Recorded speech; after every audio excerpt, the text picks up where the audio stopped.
Fala galera, beleza? Seja bem-vindo ao nosso canal PhysioOn, professor Manuel falando. Então, vamos fazer a parte 2 agora da marcha, tá? Falar um pouquinho dos ângulos de movimento e as musculaturas que estão envolvidas na marcha, beleza? Não vou entrar aqui muito na parte de... Eu vou citar algumas coisas assim, mas não vou entrar muito na parte da marcha patológica, tá? Vamos falar da marcha normal e citar algumas coisas em relação a algumas marchas que são diferenciadas aí, tá ok? Que vem de alguma patologia, tá? Então vamos lá. Lembrando aqui, tá? Segue a gente nas nossas redes sociais aí, dá uma força pra gente no nosso canal, beleza?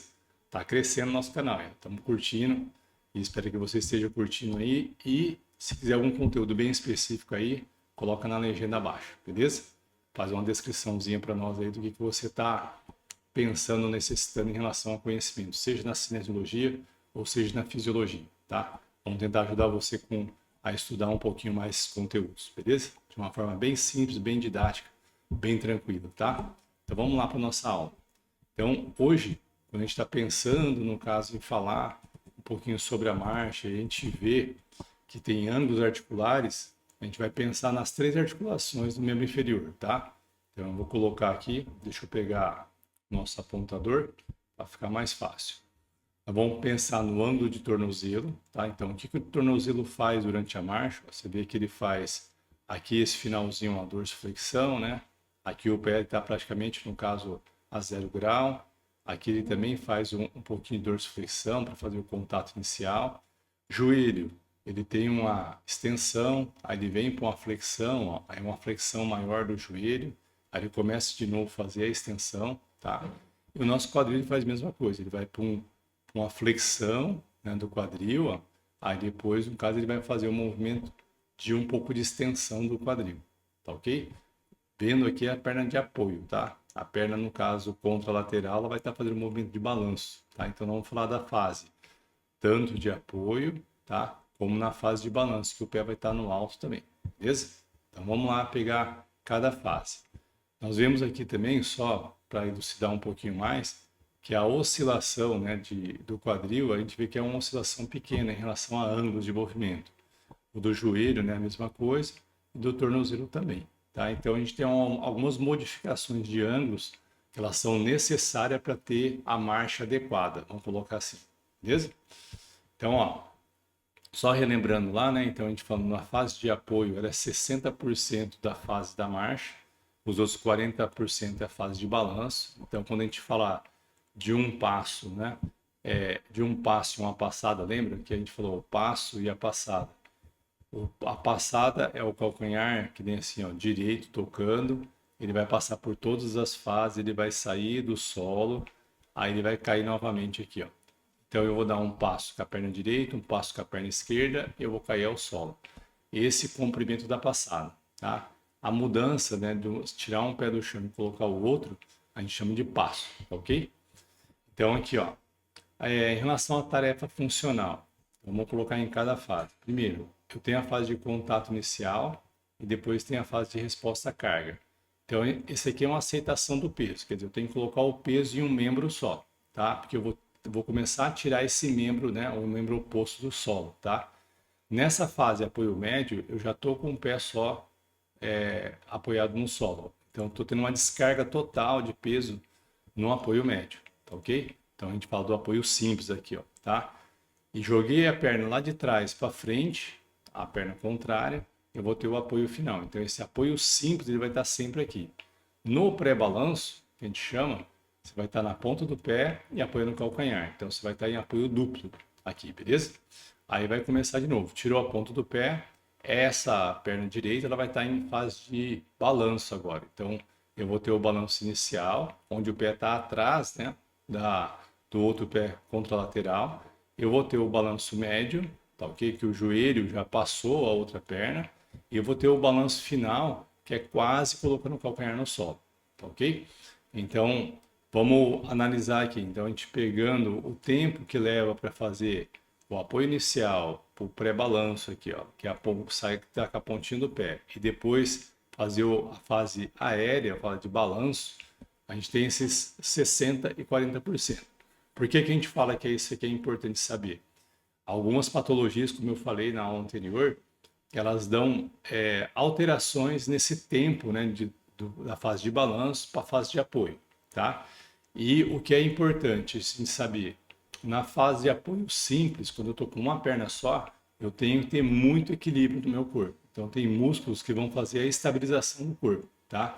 Eu vou ter que equilibrar meu corpo em uma perna só. Eu vou ter que suportar o peso do meu corpo inteiro numa perna só, ok? Então, por isso que é importante saber assim, quando está em apoio duplo, é mais tranquilo ficar. Por mais que eu esteja com o calcanhar apoiado e com a ponta do pé apoiada, eu estou com um apoio duplo. Estou distribuindo meu peso nas duas pernas, tá? Estou fazendo a transferência depois para uma das pernas, quando estou em apoio médio, tá?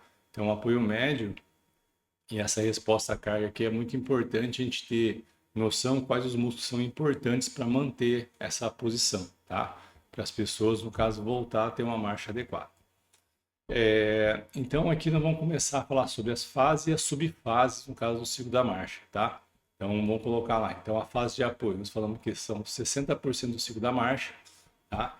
O contato inicial dessa 60% é de 0 a 2. Então, a gente fala é o contato com o solo. Tipicamente, toca o calcanhar no solo, então a ponta do pé vai ficar elevada, né? E é o período inicial do apoio duplo. Quer dizer, lembra lá que a gente falou, colocou o calcanhar no solo, o outro pé vai estar com a pontinha do pé no solo, tá? Com a ponta dos dedos, tá? Então, no membro contralateral, o que acontece? É o final do apoio, é o fim do apoio final. Então, eu estou com o pé apoiado na pontinha do pé e estou apoiando o calcanhar, tá? Então, nessa fase aqui, contato inicial, eu estou em apoio duplo. Resposta à carga, tá? De 2 a 10%. Então, eu tenho uma fase que ela demora um pouquinho mais de tempo essa parte ela demora um pouquinho mais de tempo nessa subfase. O peso do corpo é transferido à perna, né, e o pé desce em direção ao solo. Quando você apoia o calcanhar e a ponta do pé vai descer, quem vai desacelerar o movimento do pé descer devagarzinho é o tibial anterior, tá? Então o tibial anterior é importante para manter o pé em dorsiflexão, tá? Nessa fase. Aí ele vai tocar o solo. A outra perna contralateral vai estar no pré-balanço, né? Lembra que o pré-balanço é a fase que está começando a tirar o pé do solo ali, tá? O apoio médio, ele vai durar um pouco mais de tempo, tá vendo? Da fase de 10 a 30%. Então, a pessoa aceitou o peso, colocou o peso em uma perna só, já tirou o outro pé do solo, tá? Então, ó, o balanço médio está acontecendo. Então, o lado oposto, contralateral, ele está no ar, tá? A perna está no alto, tá? Então, é um apoio unilateral, né? Quando o pé oposto está levantado, beleza? Então, assim, esse apoio unilateral, ele tem que ter estabilidade do quadril, né? Equilíbrio lá no pé também e força, principalmente da musculatura, do quadríceps, por exemplo, glúteo, né? Para ajudar, no caso, na sustentação, no caso dessa carga, dessa aceitação dessa carga, tá? O apoio final, que é de 30% a 50% da fase, né? Dessa fase de 60%, quando o calcanhar começa a subir, né? E as pernas começam a avançar, né? Então a gente fala assim, o peso fica mais no antepé, então na frente do pé, a gente vai começar a ficar na ponta do dedo, tá? E o membro de sustentação agora está em extensão. Então você está fazendo a extensão do joelho e ficando na ponta do pé para começar a empurrar com o gastrocnêmio, né? Com o sóleo, empurrar o pé para o pé ir para frente, tá? E a outra perna vai estar no balanço final, tá? Colocando o pé ao solo de novo, quase colocando, né? E no pré-balanço, a gente chega ali de 50% a 60% da fase, a gente vai ter o contato com o solo, né? E em direção às cabeças dos metatarsos. Então, eu estou começando a tirar, né, a ponta do pé, então estou ficando na finalzinha ali, o contato do metatarso é o meio do pé, eu estou tirando ali, ficando mais a pontinha do pé, para começar a fazer, no caso, a retirada do meu pé do solo, para começar a fase de balanço. O outro lado, ele vai ter o contato inicial. Então, nessa fase, quem está falando, a gente está em apoio também, que é o segundo apoio duplo, tá ok? Então, nós estamos em apoio duplo com os dois pés. Continuando com a mesma perna que a gente vê aqui, a gente tem 40% da fase de balanço, né? Então, nós vamos ter só 3 fases nessa aqui. Então, a gente vai tirar o pé do solo, então, fase de balanço inicial. O pé já está levantado, os joelhos já se flexionam para encurtar a perna, né? E atender a necessidade de aceleração. Então, você vai encurtar dobrar o joelho para jogar ele para frente, tá? Então essa fase a gente tem que acelerar esse membro para o membro chegar lá na frente com mais rapidez, tá? No balanço médio, agora está assim, a perna já está ela já está passando a perna que está em apoio, né, a contralateral, pode ver assim, ó, fim do apoio médio, né, e ela está posicionada quase diretamente oposta, né, à perna contralateral. Então ela está passando um pouquinho, mas ela está na parte mediana ali, tá? Com a flexão máxima no caso do joelho. Então nessa fase aqui, no balanço médio, o joelho vai estar bem fletido, o quadril vai estar flexionado e a gente vai estar fazendo dorsiflexão também, tá? No balanço final, o joelho já começa a fazer a extensão, tá? Ele faz a extensão, joga o pêndulo para frente, né? Joga a perna para frente também para fazer a extensão, para começar a ter a ponta do pé mais elevada para tocar o calcanhar para a gente fazer o apoio, tá ok? Então a fase de balanço final, ela é prévia ao contato inicial com o calcanhar, beleza? O que a gente tem que saber de cada fase, né? Então, a fase de suporte, movimentos, né? E músculos estão envolvidos na fase de apoio, tá? Então, a gente tem que ter estabilidade lateral para manter a postura ereta, avançar o corpo para frente sobre a perna de suporte, quer dizer, eu tenho que ter força na perna e ter equilíbrio na perna para manter ela. Então, não é só o quadril, tá? Mas o membro também tem que ser mais forte. E preparação para a subsequente fase da oscilação do ombro, tá? Então, ou do membro, perdão. Então, quando a gente faz o movimento, essas fases, para elas acontecerem, eu vou precisar de alguns ângulos de movimento de cada articulação, tá? Eu quero que você depois dê uma paradinha na aula, né, nessa parte da tabela, tá? Só para vocês verem. Amplia aí se precisar, se tiver no celular para assistindo, tá? Então, no contato inicial, ó, o tornozelo tem que estar pelo menos a 0 grau, o joelho tem que estar de 3 a 5 graus de flexão, quer dizer, o joelho está quase estendido, o quadril é o que está mais em movimento, de 25 a 30 graus de flexão, quer dizer, o quadril está jogando a perna para frente, tá? Na resposta à carga, o tornozelo ele já está em flexão plantar, ele está descendo com a ponta do pé, então a tendência normal é como se estivesse fazendo, no caso, uma extensão, né? A gente fala extensão, a flexão plantar, né? A extensão do movimento. Então não está em dorsiflexão, apoiou o calcanhar, vai descer com a ponta do pé, tá? Então tem que ter pelo menos 15 graus de movimento.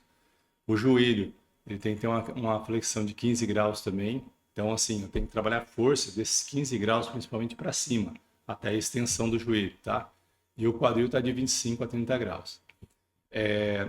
As principais forças vão estar aqui do lado, tá? Ó, de cada músculo, né, envolvido. Então, tornozelo, tibial anterior, joelho, quadríceps, quadril, glúteo máximo e glúteo médio, tá?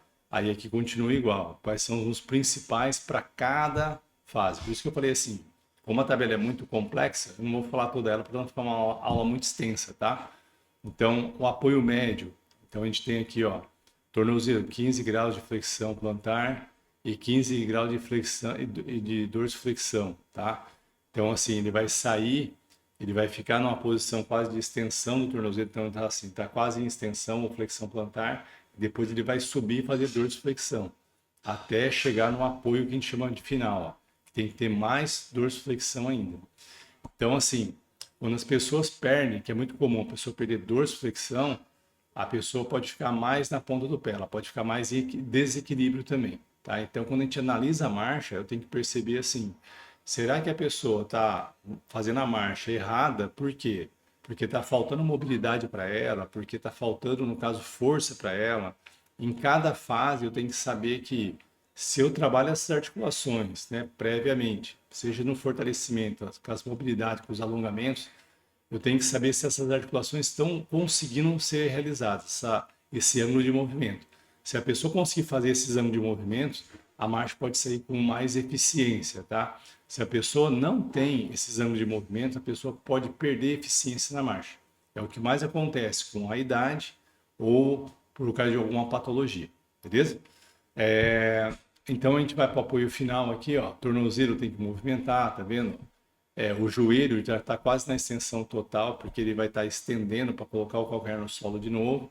E o quadril está com a flexão, né, com extensão, perdão, de 10% aí mais ou menos. Então no apoio final, a gente falou assim, a perna está lá para trás um pouquinho, né? Então eu estou começando a tirar o pé do solo. Então estou começando a tirar o pé do solo, eu vou jogar a perna para frente, então para mim acelerar o membro novamente. Aí eu vou entrar na fase de pré-balanço, aí tem que ter, ó, das articulações, eu tenho que ter um ângulo de movimento. Então o que eu sugiro para vocês? Tem duas tabelas, tá? Tem essa tabela aqui, e quando a gente fala da fase de oscilação, né, que a gente fala da fase de balanço, a gente tem, no caso, essas ações que acontecem, né, a progressão do membro, a elevação dos dedos, né, a dorsiflexão é necessária, muito importante para a marcha, tá? E a gente tem essa outra tabela falando dos ângulos de movimento. Quando eu não tenho uma pessoa que faz uma marcha de forma adequada, aí eu acho que é importante a gente fazer o quê? Uma avaliação das amplitudes das articulações. Será que essa pessoa consegue fazer um apoio unipodal, flexão do joelho, flexão do quadril, nesses ângulos de movimento? Será que ela está fazendo todo esse movimento de todas as articulações? Se ela não estiver fazendo, a gente tem que treinar tanto a força como a mobilidade, né? Como no caso o equilíbrio dela para fazer os movimentos, tá? Para ela ter uma execução adequada. E a gente vê novamente aqui, ó, as forças principais de cada músculo, tá vendo? Ó? Em cada fase de balanço, eu tenho uns músculos que são principais, que têm que ser trabalhados e treinados, tá ok? Então, fica a dica aí, quando a gente está falando da marcha em si, né? Então a gente tem que pensar que é um movimento motor muito complexo, e quando a pessoa perde o poder, que eu falo assim, que ela tem de andar, ela vai perder qualidade de vida, tá? Então nas atividades diárias dela vai ficar muito complicada para ela fazer qualquer coisa do dia a dia dela se ela não consegue andar. Então o adequado seria fazer um trabalho de fortalecimento, de mobilidade adequado para ela conseguir fazer os movimentos necessários para fazer a marcha. Quanto melhor acontecer isso, né, a gente fala assim, mais, no caso, disponibilidade para o dia a dia ela vai ter, menos, vamos dizer, dependência das pessoas ela vai ter, tá? E uma coisa que eu acho importante da marcha, que a gente falou na outra aula, tá? A dissociação pélvica. O quadril tem que movimentar, ele tem que fazer uma rotação, tá? E é contrário à rotação do ombro. Lembra que eu falei na outra aula? Se o quadril direito ele está rodando para frente, o ombro esquerdo está para frente. Então a gente fala de dissociação pélvica. A gente tem que imaginar que aqui, se for o quadril nessa mão minha aqui, ó, e o ombro for aqui, eles rodam em posição contrária sempre, tá? Eles ficam fazendo esse movimento aqui, ó. E de vez em quando a gente vê algumas pessoas, por doença, por exemplo, Parkinson, por exemplo, a pessoa perde dissociação pélvica, ela perde equilíbrio. Então, assim, ela aumenta o tempo de apoio bipodal, ela diminui a fase de balanço, ela aumenta a largura da passada, né? Ela não tem dissociação pélvica. Então, a gente tem que trabalhar todos os componentes para ela ficar uma marcha mais fluida e uma marcha mais segura, na verdade, para evitar risco de queda também, tá bom? Então, eu vou ficando por aqui nessa aula. Enquanto as tabelas lá, vocês pegam todas as informações lá, guardem certinho elas, que é muito importante para vocês saberem assim, quais são os ângulos, quais são os músculos a ser trabalhado, e se eu não tenho o ângulo de movimento daquela articulação, eu tenho que ganhar mobilidade para depois ganhar força. Tem hora que a gente acha que a pessoa não caminha porque é força, não. Pode ser que ela não tenha dissociação pélvica, pode ser que ela não tenha mobilidade articular, e é importante trabalhar todos os requisitos da marcha, tá ok? Equilíbrio unipodal é importante também ela fazer, tá? Então, a gente pode fragmentar para trabalhar a marcha com a pessoa, eu posso fragmentar, no caso, o fortalecimento dela. Eu posso fazer as mobilidades, eu posso trabalhar uma parte da fase da marcha que eu sei que ela está mais deficitária, então eu posso, não é só estudar fracionado, eu posso fazer meu treinamento também fracionado, tá? Vou ajudar vocês também com isso aí, beleza? Se tiver alguma dúvida, né, dá um toque aí, faz uma descrição no nosso vídeo aí que a gente vai estar respondendo para vocês, tá? Marque a gente nas nossas redes sociais aí, deixe sua curtida pra gente, tá? Forte abraço, fique com Deus aí.